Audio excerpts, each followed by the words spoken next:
you take up the task of trying to be like a leader organizer, like a leader amongst organizers, you actually have to make sure that you keep your base engaged and Yes. ready to be inspired and ready to activate.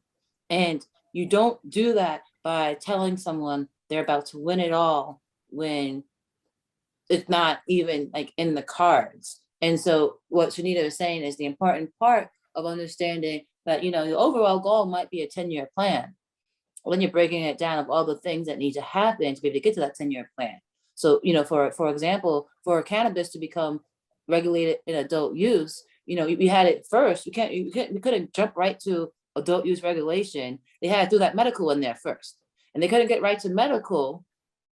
They had to get to what was that? Compassionate care, right? Mm-hmm. I mean, to get to compassionate care, you have to get to that, like everyone agreeing that there was a problem, which was at the time, I'm talking about California history, a lot of HIV and folks being unwell and needing access to the medicine. So compassion, veterans, compassion. They had to build up the layers. They had to build up the coalition. They literally attacked groups at a time to put them together until they got enough of people. So it moved from a fringe movement to that makes sense to mainstream to inevitable.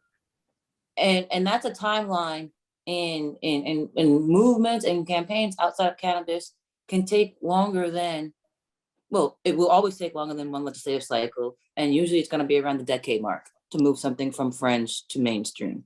So you have to make your annual goals so that each year you are increasing the inspiration, increasing the number of your base, increasing your influence, increasing your relationships and all that. So that's all the stuff that Shanita just said, you know, just, and that's the stuff that also you can't Google. You know, that's the lived experience part that you have to do. And that's why I just want to say thank you for everyone who came out.